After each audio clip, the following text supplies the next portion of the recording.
we'll just take a look at that in later times. Okay, now. Am I audible to know? Yeah. Yes, sir, you're audible. Fine, thank you. I think technical issues were there. Yeah, so they have started writing now. I've instructed them. So now you can take over the session, sir. Okay, thank you. Thank you, Mr. Rajat.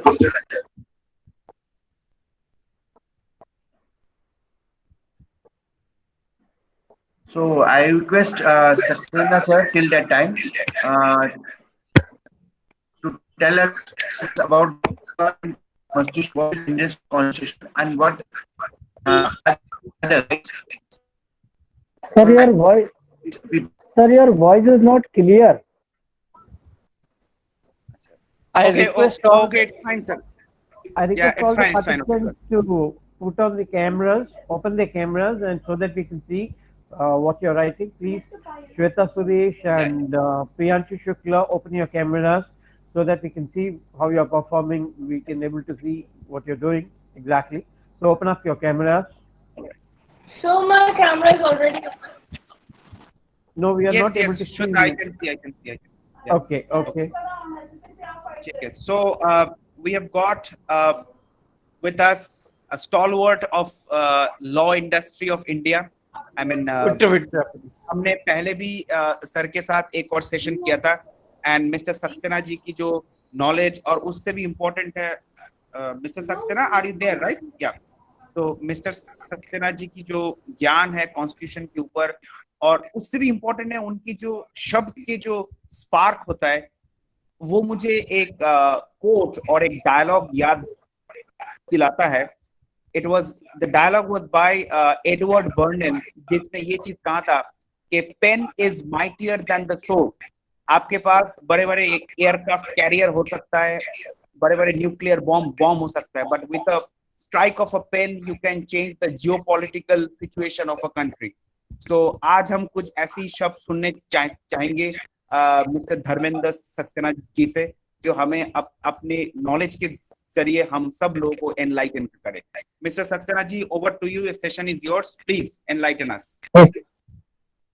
Bharat के संविधान में जो 26 जनवरी 1950 को इस देश में लागू किया गया था, इस संविधान ने भारत के नागरिकों को मौलिक अधिकार प्रदान किए, और उन मौलिक अधिकारों को प्रदान करने के साथ साथ अगर उनका वायलेशन होता है, उनका उल्लंघन होता है, उनके अधिकारों का हनन होता है, तो उसके लिए सीधे उच्च न्यायालय और सर्वोच्च न्यायालय, हाई कोर्ट और सुप्रीम कोर्ट जाने की देश के प्रत्येक नागरिक को स्वतंत्रता दी गई है कि अगर उनके मौलिक अधिकारों का हनन होता है तो वो सुप्रीम कोर्ट और हाई कोर्ट जाकर सीधे जा सकते हैं और अपने अधिकारों के हनन करने वालों को कोर्ट में ला सकते हैं और अपने अधिकार जो उनको वायलेट किए गए हैं उनको वापस ले सकते हैं.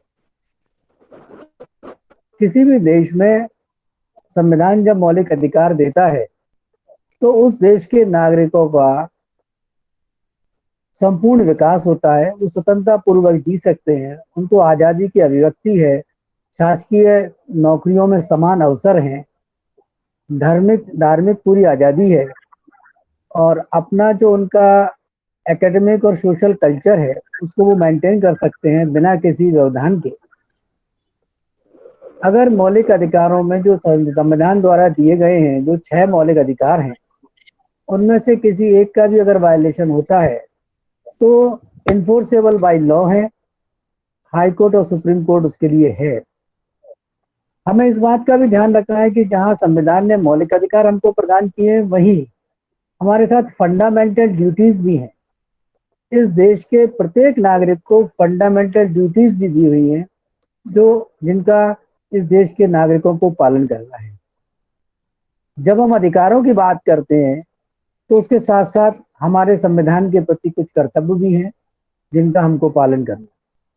अगर संविधान द्वारा प्रदत्त मौलिक कर्तव्यों का हम पालन करेंगे तो हमारे देश में एक गुड गवर्नेंस और हर तरफ एक डिसिप्लिन दिखाई देगा, जिससे हम बिना किसी दूसरे को व्यवधान पैदा किए अपना काम कर सकते हैं. फॉर एग्जाम्पल, आपको संविधान ने ये संगीत सुनने की आजादी दी है, लेकिन संविधान ये भी कहता है कि आप अपनी आजादी का उपयोग, संगीत सुनने की आजादी का उपयोग इस तरह नहीं करेंगे कि पड़ोसी को परेशानी हो। तो हमको सीमा में रहते हुए अपने अधिकारों का प्रयोग करना है, मौलिक अधिकारों का जो दायित्व है उनका निर्वाह करना है।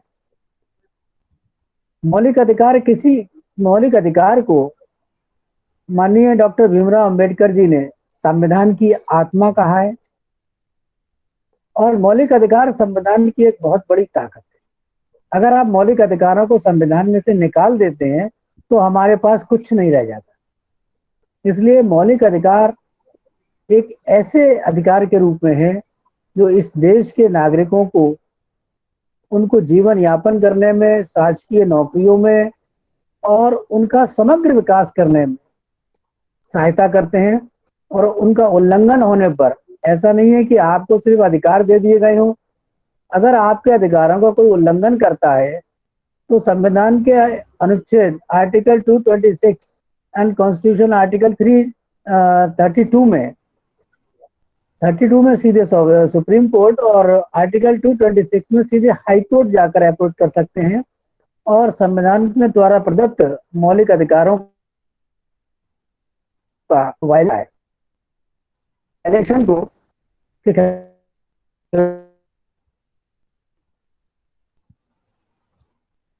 एक्शन और उनके अगेंस्ट में ऑर्डर जारी हो।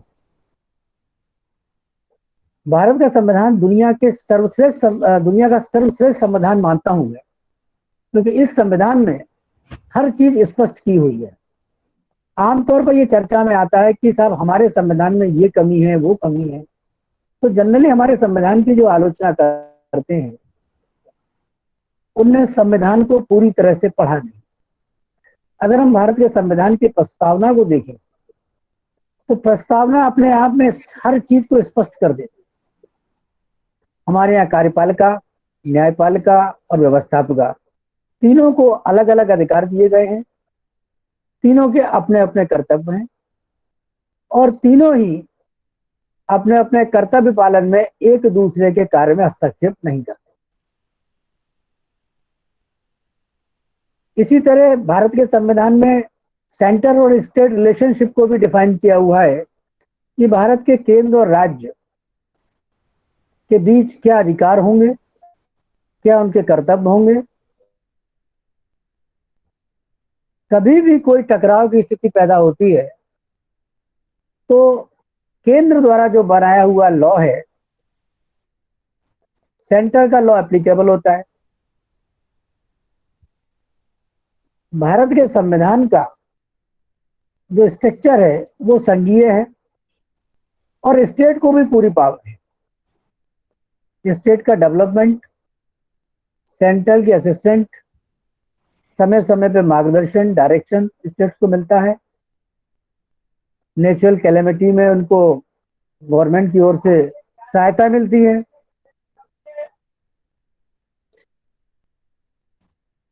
इसी तरह संविधान में हर चीज को डिफाइन किया हुआ है। संविधान में आरक्षण की व्यवस्था की गई है, जिससे जो लोग समय के साथ समाज की मुख्य धारा में नहीं आ पाए उनके लिए शासकीय नौकरियों में आरक्षण की व्यवस्था की गई, जिससे आबादी का एक बड़ा भाग नौकरियों में जा सके और समाज की मुख्य धारा से जुड़ सके।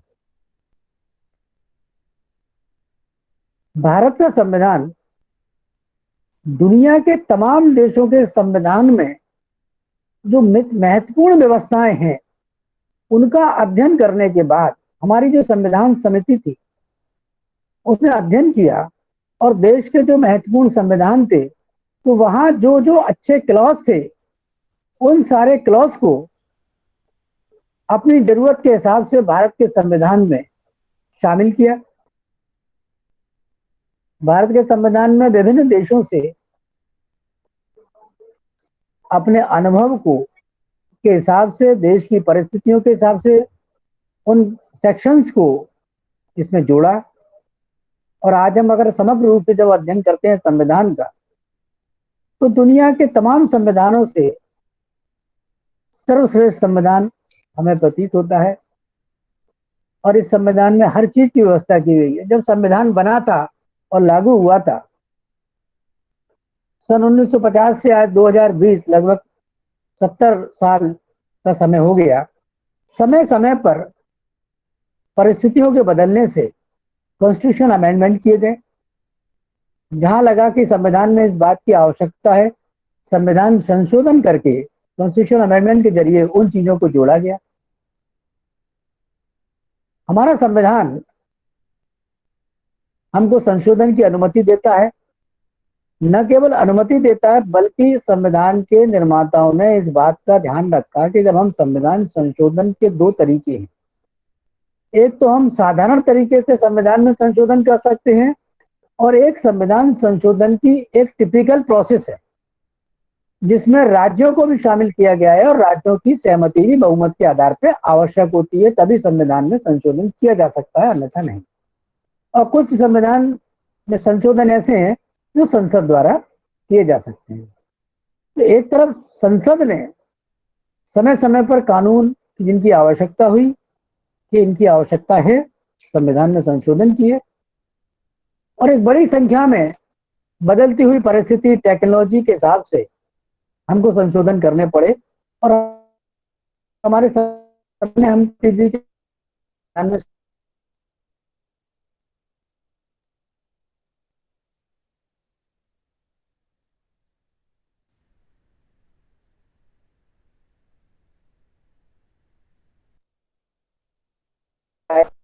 लेकिन हम ये अधिकार दिए हैं तो हमारे मौलिक कर्तव्य। आज अगर हम देखते हैं अपने पूरे देश के अंदर तो पूरे देश में हर नागरिक अपने अधिकारों की बात करता है, लेकिन कोई भी कर्तव्यों पर कोई बात नहीं करता और ना ही कर्तव्यों को निभाना चाहता। आज देश में माननीय प्रधानमंत्री जी ने स्वच्छता अभियान चलाया। अगर हमने अपने मौलिक कर्तव्यों पर 70 साल में गंभीरता से गौर किया होता तो हमको ऐसे किसी स्वच्छता अभियान की आवश्यकता नहीं थी। हम अपने कर्तव्यों से विमुख होते गए, हमने कभी उन पर ध्यान ही नहीं दिया। भारत सरकार ने अब इस ओर ध्यान देना शुरू किया है तो देश के तमाम इंस्टीट्यूशन भी जागरूक हुए हैं और नई जो हमारी जनरेशन आ रही है, नई जो स्टूडेंट्स हैं, उनको संविधान के प्रति जागरूक कर रही है।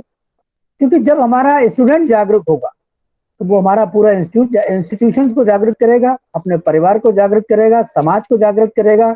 जब समाज जागृत होगा तो पूरे राज्य जागृत होंगे और जब राज्य जागृत होंगे तो पूरा देश जागृत हो जाएगा। इस देश का प्रत्येक व्यक्ति अपने मौलिक कर्तव्यों का अगर पालन करता है तो निश्चित तौर पे हमारा देश न केवल आगे बढ़ेगा बल्कि इस देश के प्रत्येक व्यक्ति को स्वस्थ और विकसित और रोजगार के समान अवसर प्राप्त होंगे। आज कोविड एपिडेमिक महामारी में हमको अपने देश के लोगों को यह बताना पड़ रहा है कि सैनिटाइजेशन क्या है, क्यों हमको हाथ धोने चाहिए, क्यों हमको मास्क लगाना चाहिए, क्यों हमारे प्रधानमंत्री को यह कहना पड़ रहा है कि 2 गज की दूरी बना के रखें। इसका मतलब यह है कि कहीं ना कहीं हम अपने मौलिक अधिकारों को जानने में चूक गए। हमारे कर्तव्य क्या है हम चूक गए। हम अपने घर की सफाई तो करते हैं लेकिन घर के बाहर की हम सफाई नहीं करते। तो हमारा संविधान हमको अधिकार के साथ साथ ये दायित्व देता है कि हम अपने घर को साफ रखें, अपने समाज को साफ रखें, अपने राष्ट्र को साफ रखें। हमारे मौलिक कर्तव्यों का जब हम पालन करेंगे इस देश के अंदर 90% समस्याएं समाप्त हो जाए। आज हमारा बहुत सारा समय जो देश का डेवलपमेंट में जाना चाहिए, हम बहुत सारे झगड़ों को निपटाते हैं। बहुत सारे हमको ऐसी जिम्मेदारियों जो संविधान ने दी हमने उनका पालन नहीं किया। आज हमको वृक्षारोपण के लिए, प्लांटेशन के लिए लोगों को बोलना पड़ता है कि भाई प्लांटेशन कीजिए। ये हमारा दायित्व है, संविधान ने हमको दायित्व को दे रखा है। तो हमको ये चाहिए कि जब हमको संविधान ने अधिकार दिए हैं, हम अधिकारों की मांग करते हैं तो हमको अपने मौलिक अधिकारों की भी बात करनी चाहिए और उनका कर्तव्यों का पालन भी करना चाहिए। अगर ये नियम बना हुआ है कि गाड़ी पर 2 लोग बैठकर जाएंगे तो हमको 3 लोगों को नहीं बैठाना है। अगर हमारे रास्ता 1 वे है तो हमको उसका पालन करना है, 2 वे में नहीं जाना। ये सब हमारे मौलिक कर्तव्य हैं और कानून भी बने हुए हैं। अब मौलिक कर्तव्यों को अगर आप नहीं मानेंगे तो बहुत सारी चीजें कानून में कवर हो गई, तो उसमें पनिशमेंट आता है, लीगल प्रोसिक्यूशन स्टार्ट होता है। तो सबसे पहले इस देश के नागरिकों को अगर अपने मौलिक कर्तव्यों का पालन करना चाहिए, संविधान ने जो अधिकार दिए उनका इस्तेमाल भी करना चाहिए, जिससे हम अपने देश को, जो हमारा भारत सरकार का मिशन है, उसमें कामयाब करें और हमारा देश उत्तरोत्तर प्रगति और नई ऊंचाइयों की ओर बढ़े, ये हमारा प्रयास होना चाहिए। Thank you.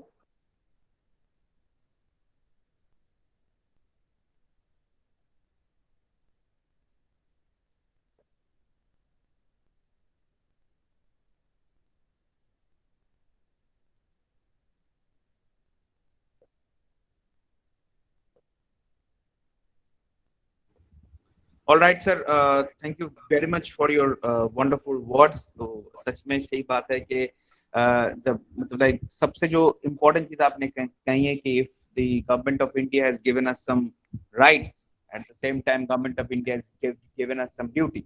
But हाँ, ये एक चीज है कि हमारे पास तो सर मैं आपसे एक चीज जानना चाहूंगा कि हमारे देश में क्या ऐसा कोई लॉ है जहाँ पे ये कहा गया है कि मतलब अगर आप अपने ड्यूटी पूरा नहीं करोगे तो आप देश के राइट्स एंजॉय नहीं कर सकते हो सर?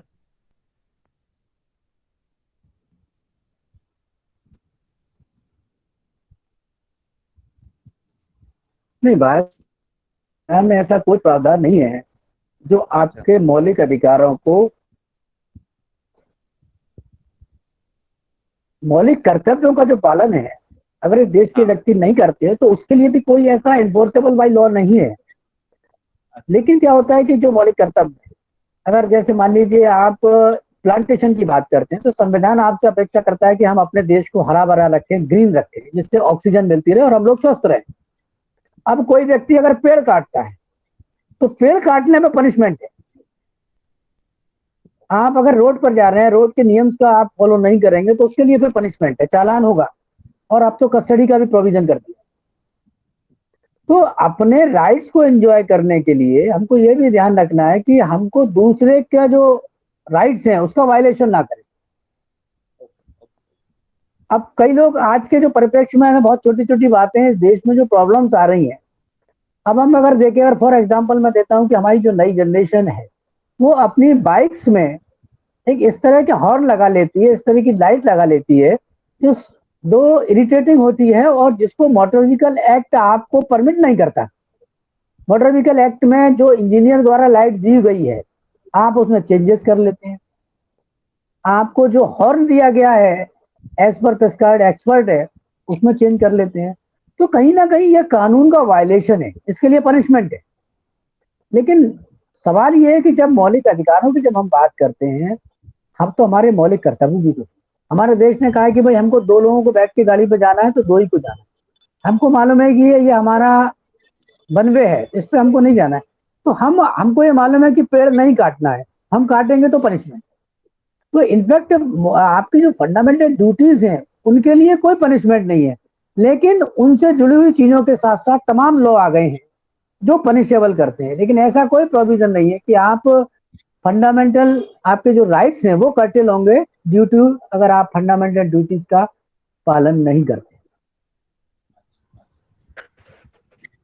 ठीक है sir, excellent question once again. Yes Bhatt sir.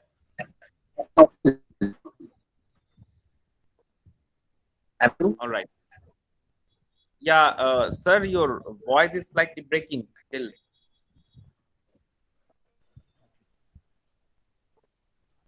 Okay, all right. So, sir, Saxena ji sir, तो एक और जैसे और एक क्यूरियोसिटी हमारे अंदर है कि हमारी जो इंडियन कॉन्स्टिट्यूशन है ये कहा जाता है कि बहुत सारे देशों के कुछ नियमों के अनुसार, मतलब आई डोंट से कि कॉपी किया गया है बट मॉडिफाई किसी किसी देश से लेके बनाया गया है शायद सर। यू हैव नहीं, अपन क्या अपन है ना, जब कोई चीज जैसे कोई चीज का अपन निर्माण करते हैं तो चूंकि जब भारत जब आजाद हुआ था 1947 में, तो हमारे यहाँ उस समय 1935 का एक एक्ट था, उसमें बहुत सारे प्रोविजंस थे। लेकिन एक स्वतंत्र राष्ट्र की अपनी आवश्यकताएं होती हैं, उसकी अपनी भौगोलिक परिस्थितियां होती हैं, बहुत सारी परिस्थितियां ऐसी होती हैं जिन पर काम करना होता है। तो हमारे एक्सपर्ट्स को बहुत सारे देशों में जो डेमोक्रेटिक देश थे और बहुत लंबे समय से काम कर रहे थे, उनके कॉन्स्टिट्यूशंस के अध्ययन के लिए भेजा गया। जैसे हम लोग जब रिसर्च करते हैं तो बहुत सारी चीजों का अध्ययन करते हैं, और अध्ययन करने के बाद जिस पार्ट हम लेके आते हैं उसका। ऐसे ही जो हमारा संविधान बनाया गया, तो दुनिया के कई देशों में जो प्रोविजंस थे उनको लाया गया, और हमारी जो कॉन्स्टिट्यूशन असेंबली थी उसमें इसमें डिस्कशन होता था। और एक मतलब near about 400 person constitution assembly में थे। और डॉक्टर राजेंद्र प्रसाद जो हमारे प्रेसिडेंट ऑफ इंडिया रहे थे, वो इसके चेयरमैन थे, और हमारी ड्राफ्टिंग कमेटी थी, उसके चेयरमैन डॉक्टर भीमराव अंबेडकर जी थे। तो हर देश के कॉन्स्टिट्यूशन का जिस पार्ट का हमने अडॉप्ट किया, हमारे यहाँ उसका कॉन्स्टिट्यूशन असेंबली में उसका डिस्कशन हुआ, और उसमें कहाँ हम जोड़ सकते हैं और चीज, और कौन सी चीज कम कर सकते हैं, वो संविधान के जो निर्माता थे उन्होंने तत्कालीन परिस्थितियों के हिसाब से उसमें एडजस्टमेंट किए। तो इसको अपन कॉपी नहीं कह सकते, क्योंकि अपन जब हम पहली बार अपने गणतंत्र के लिए काम कर रहे थे, तो संविधान में हमारे क्या होना चाहिए जिससे आने वाली हमारी पीढ़ियों को कोई सामाजिक संकट, ऐसी परिस्थितियां उत्पन्न हो जाती हैं संविधान। अब जैसे फॉर एग्जांपल मैं आपको देता हूं कि हमारे यहाँ व्यवस्था है कि प्रधानमंत्री जो होगा वो चुनाव में जीतने वाले बहुमत दल के नेता को प्रधानमंत्री बनाने के लिए राष्ट्रपति जी आमंत्रित करें। अब कई बार हमारे देशों में किसी भी दल को बहुमत प्राप्त नहीं, जब मेजोरिटी नहीं आई तो एक संवैधानिक संकट उत्पन्न हुआ कि भाई ऐसी स्थिति में संविधान मोहन अब क्या करें। तो फिर ये परंपरा के अनुसार ये निर्णय लिया गया कि भाई जो सिंगल लार्जेस्ट पार्टी है हम उसको आमंत्रित करेंगे, भाई वो क्लेम करेंगे गवर्नमेंट बना, फिर वो मेजोरिटी प्रूव करें। तो कई बार ऐसा होता है कि बहुत सारी चीजें, क्योंकि हम हर चीज में शामिल नहीं कर सकते, परिस्थितियां घटती रहती हैं, तो परिस्थितियों के हिसाब से एडजस्टमेंट करने पड़ते हैं। तो बहुत सारी चीजें जो संविधान में नहीं होती हैं, तो फिर हम परंपराओं से काम चलाते हैं। दुनिया के तमाम देशों में परंपराएं हैं, उनसे हम सीखते हैं, और अब जैसे हमारे यहाँ जो परिस्थितियां निर्मित होती हैं हम उनका पालन करते हैं। तो संविधान को हम समस्याएं जब आती हैं, तो हो सकता है दुनिया में कोई एक देश उस समस्याओं को फेस कर चुका हो, तो उसका एग्जाम्पल हमारे सामने हो। तो हमारा संविधान जहां जहां मौन हो जाता है, वहां हमारे संविधान की व्याख्या सुप्रीम कोर्ट द्वारा की जाती है। अगर किसी प्रोविजन पर अगर हमारे संसद में या कानून में कहीं कोई कॉन्फ्लिक्ट पैदा होता है, तो हमारी जो सर्वोच्च न्यायालय है उसको ये अधिकार है कि भारतीय संविधान के जो प्रोविजंस हैं उसको वो विश्लेषण करके अपना डिसीजन दे, वो पूरे देश में फिर लागू होता है।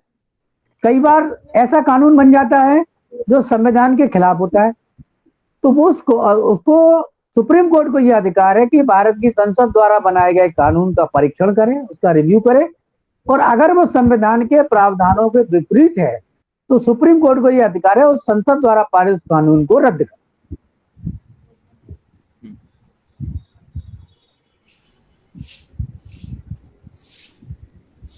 All right, sir. All right. I think, Mr. Rajat, what is the time for this competition? The time is exceeding or correct for the students? It's 12:15, sir. 12:15. Okay, right. Thank you. Sir, mister Saxena ji, एक और question है हमारे participants से भी। वो question ये है कि हमारी जो देश है ये एक्चुअली कहा जाता है कि युक्त राष्ट्रीय शासन व्यवस्था है।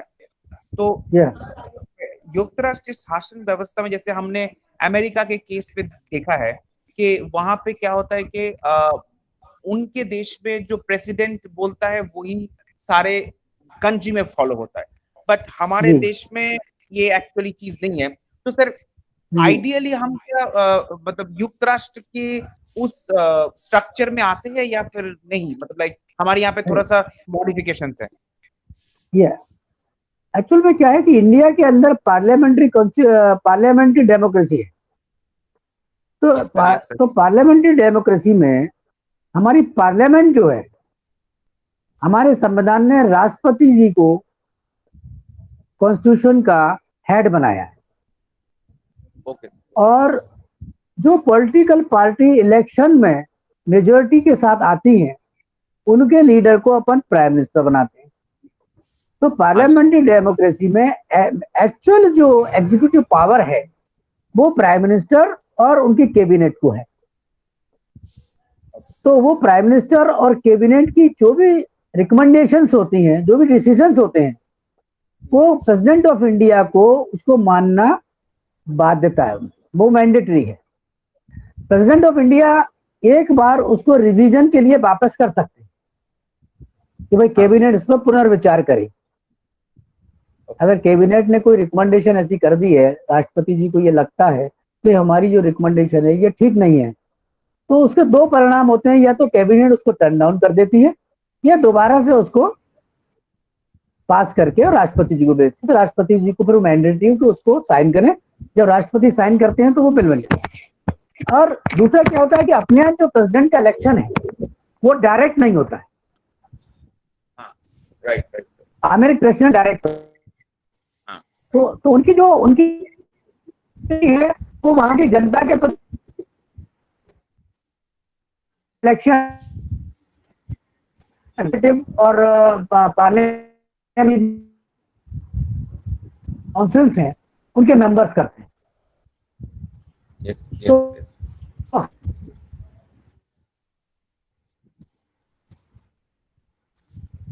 हमारा जो प्राइम मिनिस्टर है, कि पॉलिटिकल पार्टी के रूप में हमने मेंबर ऑफ पार्लियामेंट को इलेक्ट किया, मेंबर ऑफ पार्लियामेंट ने अपना एक लीडर इलेक्ट किया, तो उनकी सीधी रिस्पॉन्सिबिलिटी जनता के प्रति हो जाती है। तो हमारा भारत का संविधान भारत के प्रधानमंत्री और मंत्रिपरिषद को प्रमुखता देता है पार्लियामेंट्री डेमोक्रेसी में, और ये संसदीय व्यवस्था है।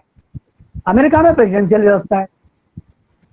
तो ये दोनों दो अपने यहाँ भी राष्ट्रपति है, वहां भी राष्ट्रपति है, लेकिन वहां के राष्ट्रपति डायरेक्ट इलेक्टेड होते हैं 4 ईयर्स के लिए, और अपने यहाँ राष्ट्रपति इलेक्ट होते हैं बाई एमपीज और एमएलए और मेंबर ऑफ जो काउंसिल होती है। कई स्टेट में जो होते हैं कि 2 सदन होते हैं, एक होता है एमएलए बोलते हैं, एक बोलते हैं एमएलसी, मेंबर ऑफ लेजिस्लेचर, और एक मेंबर ऑफ काउंसिल। कई यूपी में है, मध्य प्रदेश में नहीं। तो वहां पर जैसे राज्यसभा और लोकसभा होती है, वैसे ही विधानसभा में 2 सदन होते हैं। तो ये सारे लोग मिलकर उसको इलेक्ट करते हैं। अच्छा। So like in Maharashtra? Like Maharashtra, अपने कई स्टेट्स में है ये व्यवस्था, लेकिन मध्य प्रदेश में नहीं। Okay. All right. Okay, fine. So I think the participant, that was a wonderful session, Mr. Dharmender Saxena की तरफ से. So participant, yes, participant, are you all done with your essay writing? Yes. 2 minutes, मैं sir. आपके 2 minutes. मैं सभी participant से एक बात और कहना चाहूंगा हाँ जी सर, हाँ कि जी। जब हम अपने जब कॉन्स्टिट्यूशन की बात करें, तो प्रत्येक स्टूडेंट को, बल्कि प्रत्येक इस देश के प्रत्येक नागरिक को जो इंडियन कॉन्स्टिट्यूशन की प्रियम्बल है, प्रस्तावना है, वो याद होनी चाहिए। क्योंकि जो हमारी प्रियम्बल है, प्रियम्बल के अंदर वो सारी चीजें हैं जो इस संविधान के अंदर लिखी हुई है। और हमारे संविधान के जो निर्माता थे, उन्होंने जो कॉन्स्टिट्यूशन की प्रियम्बल बनाई है, उसका एक एक शब्द रामायण की चौपाई की तरह कि आप उस पर जितना चाहो लिख सकते हो। एक एक शब्द में इतनी गहराई है, उसकी डेफिनेशन जब हम पढ़ते हैं बहुत गहराई है। इसीलिए जब भी कोई कॉम्प्लिकेशन कॉन्स्टिट्यूशन के बारे में क्रिएट होता है, तो सबसे पहले कॉन्स्टिट्यूशन की प्रियम्बल को पढ़ा जाता है। कॉन्स्टिट्यूशन की प्रियम्बल से सारे के सारे जो इश्यूज होते हैं वो सॉल्व हो जाते हैं। तो इस देश के प्रत्येक नागरिक को इंडियन कॉन्स्टिट्यूशन की प्रियम्बल अपने को बिल्कुल याद होनी चाहिए। और यो भी स्टूडेंट्स मैं कहूंगा कि अगर वो याद कर लेते हैं तो उनके अंदर एक बढ़िया कॉन्फिडेंस लेवल डेवलप होगा और उनको लगेगा भाई हम क्या डिस्कशन तो कर लेते हैं, हम संविधान पे डिस्कशन कर लेंगे, हम पार्लियामेंट पे कर लेंगे। सबसे पहली आवश्यकता स्टूडेंट के लिए होती है कि हम जिस सब्जेक्ट के बारे में बात कर रहे हैं उस सब्जेक्ट की डेफिनेशन हमको पता। कई बार ये होता है कि हमको डेफिनेशन ही नहीं पता होती और हम बहुत लंबी चौड़ी बहस कर लेते हैं। तो बेसिक चीज है कि जब हम कॉन्स्टिट्यूशन की बात करें तो हम कॉन्स्टिट्यूशन की प्रेमबल को अवश्य पढ़ें और संभव हो तो उसको याद करें। इस देश में कॉन्स्टिट्यूशन का एक्सपर्ट बनने के लिए कॉन्स्टिट्यूशन की जो प्रेमबल है वो इस देश के प्रत्येक नागरिक को याद होनी चाहिए। अगर आपने कॉन्स्टिट्यूशन की प्रेमबल को याद कर लिया तो आप ये मानिए कि आपने कॉन्स्टिट्यूशन के मेजर पार्ट को समझ लिया। Sir, there is a question from a student, Priyanshu Shukla. वो अभी बात करना चाहता है। Priyanshu Shukla, please ask question. Unmute yourself. Okay, sir. So you are saying in chat box. Oh, you can ask question directly. Okay. You can Sir. ask question directly. Okay. Excuse me, Dharmen sir. I have a question from you. That Yeah. sir, like in Constitution, the power is equally divided in both the houses. But and Constitution is and total power is also for the people, and the government is also for the people. But we see that mainly the people are elected. They are mainly related to the politicians or a well-known person. And when we go through the power, some of them are not even well educated, and they handling the whole country. And we are allowing them without any known of their background and all. And if they also know their background, people are not taking any further actions to remove that. So how can you overcome, suggest any methods to overcome these situations? Because some of our well-known politicians even don't know some basic preambles and basic things about our constitutions also. आपका जो question है और आपकी जो चिंता है वो इस देश के हर इंटेलेक्चुअल्स की, हर लिटरेट पर्सन्स की चिंता है। लेकिन पार्लियामेंट्री डेमोक्रेसी सिस्टम जब अपन ने अडॉप्ट किया है तो उससे कुछ मेरिट भी है और डीमेरिट। इस देश में एजुकेशन मिनिस्टर की एजुकेशन क्वालिफिकेशन नहीं देखी जाती, हेल्थ मिनिस्टर को ये नहीं देखा जाता कि वो मेडिकल एक्सपर्ट है या नहीं। तो जब पार्लियामेंट्री डेमोक्रेसी में संविधान ने हमारा जो स्ट्रक्चर बनाया, जैसा कि मैंने पहले अपने कहा था कि जब अपना संविधान बना था 1950s में इम्प्लीमेंट हुआ था, तो उस समय की परिस्थितियां और आज की परिस्थितियों में बहुत अंतर है। आज टेक्नोलॉजी ने इस देश के हर आदमी को इतना जागरूक बना दिया है कि आज वो रिएक्ट करने की स्थिति में है। तत्कालीन समय में ये सब चीजें नहीं थी। आज सुप्रीम कोर्ट के कई जजमेंट्स ऐसे आए हैं कि उन्होंने इलेक्शन कमीशन को कुछ डायरेक्शंस दिए हैं, जैसे क्रिमिनलाइजेशन ऑफ पॉलिटिक्स को रोका उन्होंने। कोई भी क्रिमिनल है जो कन्विक्टेड है उसको आप इलेक्शन नहीं लड़ने दे सकते अब। तो जहां क्या होता है पार्लियामेंट्री डेमोक्रेसी के अंदर, पार्लियामेंट में जो लोग बैठे वो जाति, धर्म, समाज इन सबको देखते हैं। लेकिन जब अब उनमें उनके अंदर ये राजनीतिक साहस नहीं होता कि वो जो आपकी चिंता है उस पर इम्प्लीमेंट करें। अब होता क्या है कि मान लीजिए लिटरेसी परसेंट कम है या गरीबी है, लेकिन अब आप जब किसी की गरीबी पे बात करोगे पार्लियामेंट के अंदर, कोई लॉ लेके आओगे, तो जब जिसने गरीबी को देखा नहीं होगा वो क्या लॉ बनाएगा? तो आपकी पार्लियामेंट के अंदर ऐसा व्यक्ति भी होना चाहिए जिसने गरीबी को देखा है, वो गरीबों की भावना को समझेगा। अब समस्या ये आती है कि कई क्रिमिनल्स पॉलिटिक्स में आ जाते हैं तो उनको रोका जा रहा है, और जैसे जैसे समस्याएं पैदा हुई है वो धीरे धीरे इस देश के अंदर आप देखेंगे राजनीतिक सुधार होंगे। हमारी सुप्रीम कोर्ट ने बहुत पूरी जागरूकता के साथ, हमारे इलेक्शन कमीशन के साथ, उन्होंने इलेक्शन में ऐसे एफिडेविट जारी कर दिए हैं कि जिसमें प्रत्येक कैंडिडेट को अपना पूरा डिटेल देना पड़ेगा। और समय समय पर आगे चल के अपन देखेंगे कि हमारी पार्लियामेंट में जो आपकी चिंता है उस पर भी विचार होगा, और धीरे धीरे इस देश को एक ऐसी पार्लियामेंट मिलेगी जिसपे हमको गर्व होगा। समय के साथ साथ थोड़ा समय लगता है। एक राजनीतिक व्यवस्था में, पार्लियामेंट्री डेमोक्रेसी में जो हमने अडॉप्ट की है उसमें मेरिट्स भी हैं, डिमेरिट्स भी हैं। तो डिमेरिट्स हैं वो समय के साथ साथ दूर होते चले जाए। और हमारा सुप्रीम कोर्ट और इलेक्शन कमीशन इस दिशा में बहुत अच्छा काम कर रहा है। पहले हमारे यहाँ ब्लैक मनी का बहुत इन्वॉल्वमेंट होता था, आज धीरे धीरे साफ हो गया, इलेक्शन कमीशन बिल्कुल जागरूक हो। हमारे पॉलिटिक्स में क्रिमिनल्स आते थे, आज सुप्रीम कोर्ट ने सारे क्रिमिनल्स बाहर कर दिए। उसके बावजूद जो कानूनी रास्ते से आ जाते हैं या कहीं ना कहीं कुछ फ्लो है, वो धीरे धीरे दूर हो जाएंगे। आपकी चिंता स्वाभाविक है, और ये चिंताएं ऐसी चिंताएं हर आने वाली पीढ़ी में हर लोगों को है। तो धीरे धीरे समय लगेगा और हम इन समस्याओं से भी मुक्ति पा जाएंगे। सर लाइक वो मतलब एक जो हम कहते हैं ना कि गवर्नमेंट लोग चला रहे हैं, लोगों के द्वारा चलाई जा रही है, but at some point government में जो मेन लीडिंग पार्टीज है वही चल रही है। Leading parties are only controlled by one singular person. Like in 1969 when Atal Bihari Vajpayee was elected, उस टाइम पे उनकी 12 दिन तक सरकार चली थी, उसके बाद पूरी की पूरी सरकार गिर गई थी। तो sir something like these kind of situations are always try to suggest that the only some categorized persons are running the whole country, not the people are running the government. The government is only run by some categorized persons. देखिए, आप ये मान के चलो कि इस देश के अंदर 125 करोड़ लोगों की आबादी है, तो 125 करोड़ लोग थोड़ी ना गवर्नमेंट चलाएंगे। गवर्नमेंट तो जो अपना सिस्टम है, जैसे अपना एडमिनिस्ट्रेशन में होता है कि एक स्टेट का जो हेड होता है वो चीफ सेक्रेटरी होता है और वो मुख्यमंत्री के अंडर में होता है। मुख्यमंत्री और पार्लियामेंट जो उसको डायरेक्शन देती है और जो ऑर्डर देती है वो चीफ सेक्रेटरी के माध्यम से चीफ सेक्रेटरी में जाता है। चीफ सेक्रेटरी ऑर्डर जारी करता है तो प्रिंसिपल सेक्रेटरी में जाता है। प्रिंसिपल सेक्रेटरी उस ऑर्डर को जारी करते हैं तो जो कमिश्नर्स होते हैं उनके पास जाता है, और कमिश्नर्स के बाद वो कलेक्टर्स पे आता है, और कलेक्टर फिर अपना जो सबऑर्डिनेट स्टाफ होता है उसके साथ उसको एग्जीक्यूट करते हैं। ये क्या है कि अपना एक एडमिनिस्ट्रेशन स्ट्रक्चर है।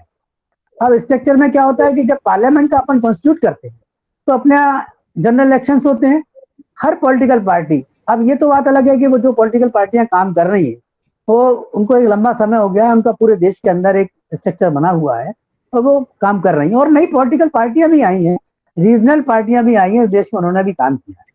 लेकिन जब नेशनल बात आती है तो मेजर पॉलिटिकल पार्टी 2 या 3 ही निकल के आती हैं जो पूरे देश में इलेक्शन लड़ती हैं। और अब होता क्या है कि जब इलेक्शन होता है तो पार्टी ने अपना एक रिप्रेजेंटेटिव आपके बीच में भेजा।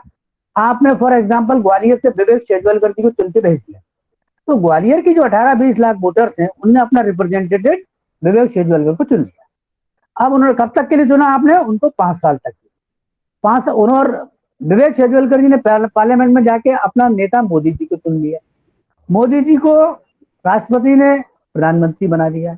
तो ये पार्लियामेंट, हमने जिस व्यक्ति को वोट दिया था वो पार्लियामेंट पहुंचा, पार्लियामेंट में उसने अपना लीडर चुना, उस लीडर को इस देश का प्रधानमंत्री बनाया गया, और ये प्रक्रिया 5 साल की है। अब वोटिंग करते समय हमको आपको इस बात का ध्यान रखना है कि हमको वोट किसको देना है। एक पढ़े लिखे आदमी को देना है, या अनपढ़ आदमी को देना है, या अपनी जाति वाले को देना है, या अपने धर्म वाले को देना है। तो जब हम वोटिंग करते हैं तो वोटिंग करते समय हम सारे मेरिट्स भूल जाते हैं और हम उन्हीं डीमेरिट्स पर चले जाते हैं जिससे हमारे पार्लियामेंट की डेमोक्रेसी के स्ट्रक्चर को प्रॉब्लम होती है। हमारे देश में जागरूकता की बहुत जागरूक है हम लोग, लेकिन जब मालूम पड़ा वो मेरे चाचा खड़े हैं, वो मालूम पड़ा किसी भी पार्टी से खड़े हो, बोले वो मेरे मामा खड़े हैं, बोले वो किसी भी पार्टी से हो, तो जब हम बात इस बात की करेंगे कि हमको अपने देश के अंदर एक गुड गवर्नेंस चाहिए, तो आपको अपना रिप्रेजेंटेटिव भी ऐसा चुनना पड़ेगा जो आपके प्रति जवाबदेह हो, और कल को जब वो दोबारा इलेक्शन के लिए आए तो आपके सामने खड़ा होके वो कह पाए कि मैंने 5 साल के अंदर ये काम किया है। लेकिन आपको रेगुलर उसकी मॉनिटरिंग करनी पड़ेगी।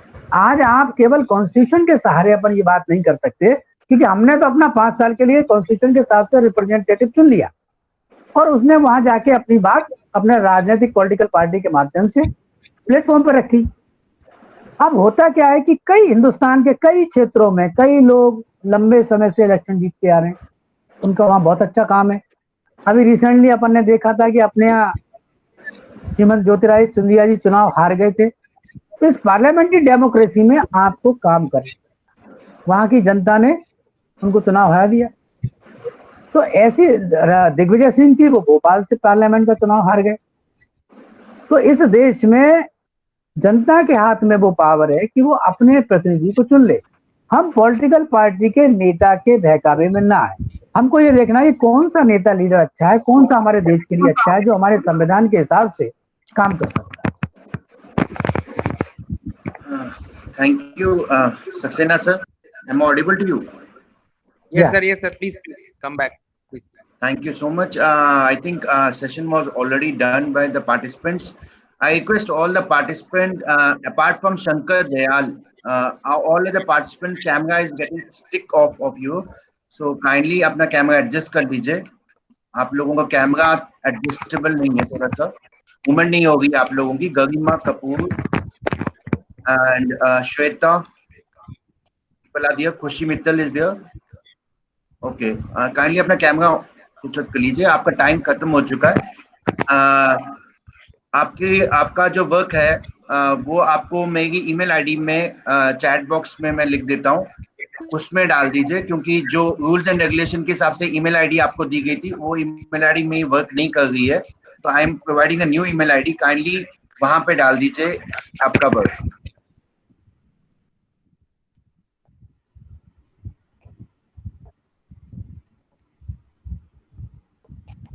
चैट बॉक्स देख लीजिए, मैंने ईमेल आईडी टाइप की है, उसमें आप अपना वर्क मुझे देंगे ताकि मैं वो सक्सेना जी तक पहुंचाऊं और टॉप 3 कैंडिडेट्स सक्सेना जी के माध्यम से हम उसको ले सके. मैंने ईमेल आईडी टाइप कर दी है, रजत सर ने भी कर दी है, तो आप देख लीजिए. ठीक है. और मैं सबसे चाहूंगा जितने भी लोग हैं अपना जितना भी वर्क है वो एक कैमरा के सामने रखे ताकि मैं उसको स्क्रीनशॉट ले सकूं.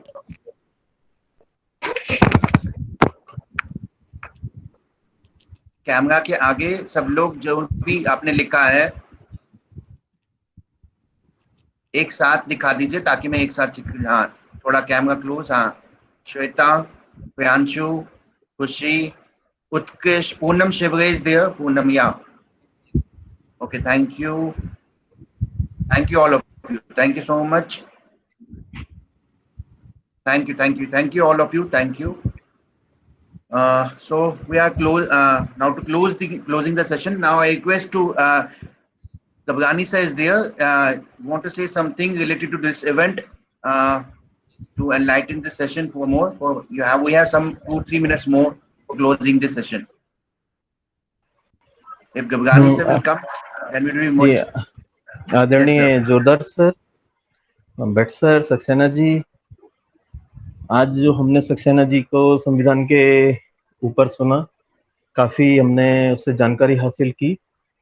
मैं बहुत आईजीएम ग्वालियर का शुक्रगुजार हूँ जो इस तरह के आयोजन आए दिन करता रहता है, और हमारे को आशा करता हूँ कि आगे भी इस तरह के इससे रिलेटेड जो भी है आयोजन होते रहेंगे और हमारे स्टूडेंट जो है संविधान के बारे में अधिक से अधिक जानकारी पा सके.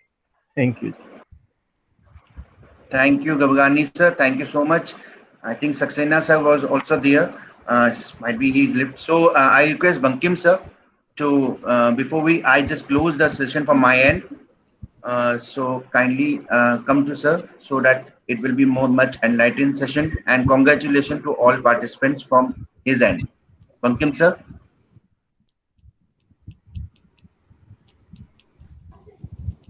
Well, Mr. Abhinav, I think. Mr. Suresh. Yes, sir. Please. Yes, sir. Bankim sir.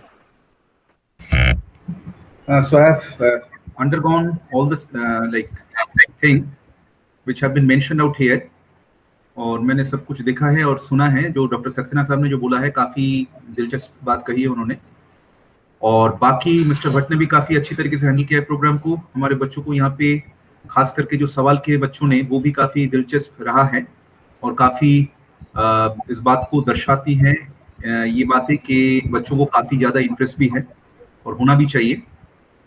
तो मैं काफी खुश हूँ आईजीएम ग्वालियर की तरफ से और सबको बधाई देता हूँ. प्रिंसिपल साहब की तरफ से मैं सबको बधाई देते हुए मैं अपनी वाणी को विराम दे रहा हूँ और फिर मैं मिस्टर भट्ट को माइक में हैंड ओवर कर रहा हूँ. Thank you. Thank you, Bankim sir. Thank you for giving this opportunity to me, and thank you, Rajat, for coordinating this event. And thank you all my favorite students and all the participants are there.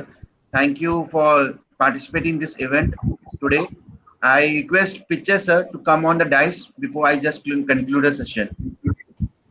Mr. Abhinav, it was a very wonderful session in terms of understanding the duties and responsibilities and about the Indian Constitution by Mr. Saxena, and it was a very well presented program that we can understand, come to know so many various things, new things about the new laws and how the citizen should abide by the rules and be a good citizen for our country. And it is a student awareness program also, that the younger generation should follow the norms, what he was talking about. Saxena sir was also saying about that honing in time, modifying the bikes and going beyond the limits, the speed limits. These are all the unwanted things. We are inviting troubles, so we have to follow the rules, and we have to be a good citizen. And I'd like to thank all the participants who had participated in this session, wonderful session, and it was quite enriching in the terms of knowledge. Thank you, Mr. Abhinav. Over to you. Thank you for everybody. Thank you so much, sir. Thank you, Saxena sir. I just want to give you a vote of thanks from my end to conduct. You have given the enriched knowledge. I think सबसे बेहतरीन की जो वाणी है, जो मुझे सबसे ज़्यादा पसंद आती है, हिंदी जो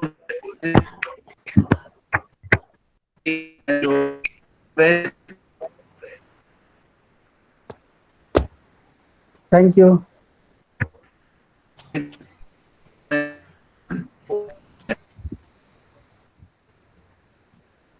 कनेक्टिविटी इशू आ गया है मिस्टर भट्ट का। मिस्टर रजत, तो या प्लीज मैं भट्ट सर का शब्द भी आगे लेके जाना चाहूंगा।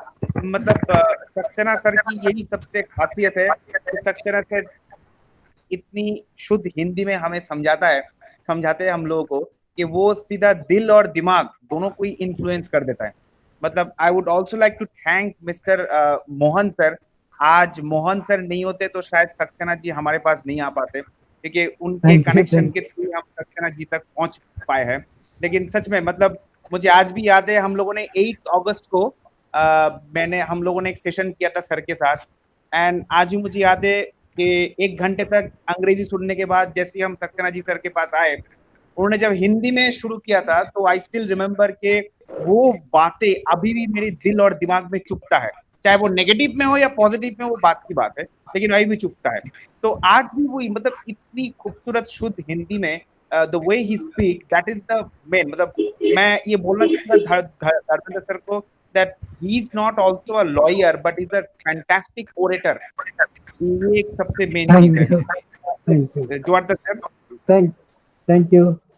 मैं भी सक्सेना साहब के तरफ को मैं थोड़ा सा मैं बताऊंगा कि पिछले बार जब हम लोगों ने किया था ये प्रोग्राम, तो उनका काफी महत्व रहा था और बच्चों पे उसका काफी अच्छा असर भी आ रहा है। खास करके जो बच्चे भारतीय संविधान के बारे में जानना चाह रहे हैं, तो सक्सेना साहब जो है एक मूवेबल इंसाइक्लोपीडिया है और उनके पास काफी नॉलेज है। ठीक है, तो सक्सेना साहब आगे जाएंगे और आपको हम आमंत्रित करते रहेंगे और आपकी सेवा की हम इच्छा रखेंगे। सो धन्यवाद सक्सेना साहब, बच्चे हमारे साथ जुड़े, बहुत बहुत धन्यवाद। मैं चाहूंगा एकेडमिक किसी भी काम के लिए मैं आपके साथ हमेशा खड़ा रहूंगा। सर बहुत ही अच्छी बात है और बहुत सुंदर लगा हमें सुन के। तो सेशन को कंक्लूड करने के लिए मैं रिक्वेस्ट करूंगा, mister Bhatt out of connection हो गए हैं, तो सेशन को कंक्लूड करने के लिए मिस्टर रजत सामने आइए। Yes sir, yes sir, I am here only. So once again, I mean that I would like to take this famous quote again, that pen is mightier than the sword. Edward Bernal, उन्होंने ये चीज कहा था और सच में ये बात बिल्कुल सही है कि मैंने पहले भी कह चुका हूँ कि आपके पास चाहे अग्नि 5 हो या फिर सुखोई प्लेन हो या फिर रफायल हो, लेकिन एक स्ट्रोक ऑफ पेन से, और जहाँ पे अगर वो स्ट्रोक धर्मेंद्र सर जैसे लोगों के हाथों से आए तो किसी भी देश का जियोपॉलिटिकल सिचुएशन बदल सकती है। तो yes, we will like to call mister Dharmendra sir once again, क्योंकि इतना शॉर्ट नोटिस के अंदर अपने वैल्यूएबल टाइम सैक्रिफाइस करके हमारे पास आए। एंड ऑल्सो मुझे पता है कि हमारे पास जितने सारे पार्टिसिपेंट है आज, वो सारे मेरे हिसाब से यही है इनक्रेडिबल इंडियंस, क्योंकि इनक्रेडिबल इंडियंस ही इनक्रेडिबल इंडिया बनाते हैं। मुझे पता है ये जो 15 पार्टिसिपेंट आज हमारे साथ है, आज इन लोगों ने अपने छुट्टी खराब करके हमारे साथ ये कॉन्स्टिट्यूशन में ज्वाइन करने के लिए आए एंड उसके लिए IHM ग्वालियर हमारे सारे पार्टिसिपेंट को सैल्यूट करता है। मुझे पता है उनके नेट पैक अभी खत्म हो जाएंगे, इसके बाद वो किसी दूसरे काम नहीं यूज करते, but still they do it just to make the country aware about the constitution. This is a great initiative. So with permission from all the respected judges and my senior faculties and the students, we would like to continue. I would like to conclude the session here now. Chali, thank you very much. That was a wonderful session. Thank you, Dharmendra sir. Thank you. Thank you, sir. Thank you. sir. Okay. Thank you so much, sir. Thank you, sir.